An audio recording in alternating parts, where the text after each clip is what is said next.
keep in mind, they knew as of the Wednesday before that Friday when they gave the grievance back rejected, they knew that I was coming to visitation simply because you have to apply for visitation now. You have to apply for a slot. So they knew I was coming. They knew I was coming alone.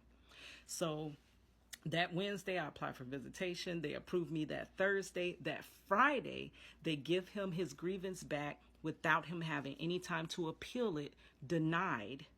And then I come to visitation. Let's see if you could figure out how this one turned out. Yeah, it didn't turn out too nice. What happened? I come to visitation.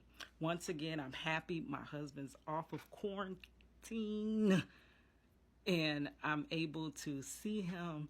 I'm still upset from last time because I drove way out there and had to return and not see him. So I'm nervous. I'm thinking about those things. And I get halfway there and I'm like, oh my gosh, I'm waiting on that call. Now you're waiting for something bad to happen. But nothing happens. I get there. I once again did not sleep. I drove 6 hours and something. I was so tired, but the visitation was 3 hours. I was like, oh my gosh, how am I going to stay up for 3 hours and visit him? But I was just so happy to be able to see him that it didn't matter too much to me. So I was like, I'll just figure it out. Once I leave, I'll probably pull at a rest area, take a nap or whatever. So I get to the facility all the way at the top of the map. I come from here to the top of the map. I get there. I'm a little bit late, but I get there and I'm getting out the car. I see someone getting out the car in front of me. So my instinct is to hurry up because I'm like, oh man, now they're going to be in front of me. So because, you know, it can take a long time to get into these facilities because honestly, the guards do not care. You know, honestly, it's your time, not theirs. They really don't care. They will drag it out sometime just for the heck of it. And you have to patiently wait.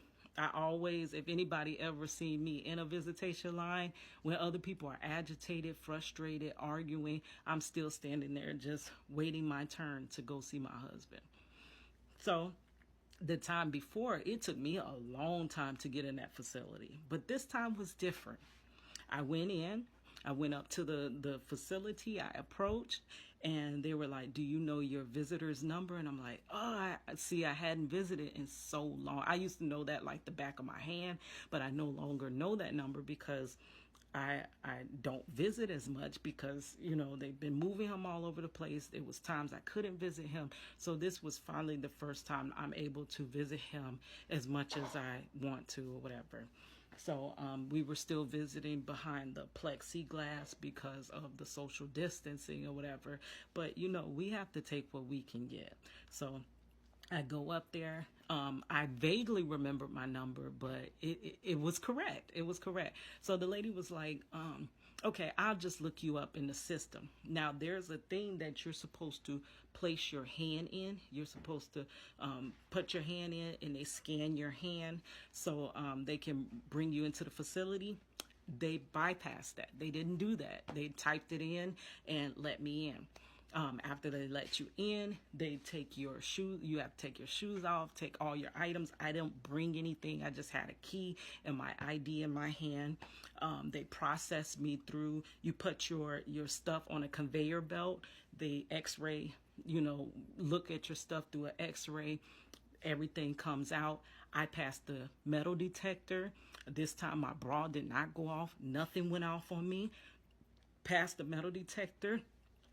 They have another pole detector. I'm not sure what that one is for, but they asked me to come in and walk past it and walk back. I cleared that. Then there was a pat search in the room. Usually they're supposed to come in your body like this. They go under your breast like that.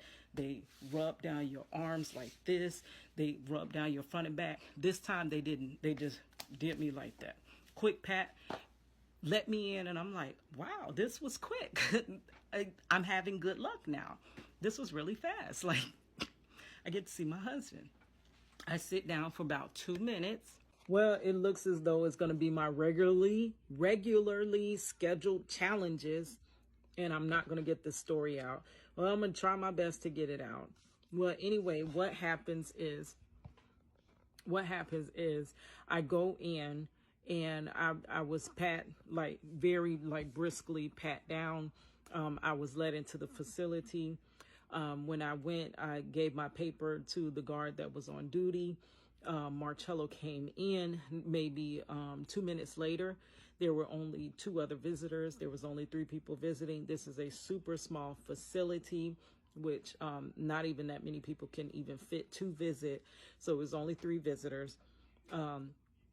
He approached me at the table that I was that I was told to sit at, any table that was open. It's only about six tables in the visiting facility. So I sat down at one of them, and 2 minutes later, just about, Marchello comes out. He asked the guard if he can give me a hug. She says yes. We give a hug, and then I proceed to just tell him about, he's asking, am I okay?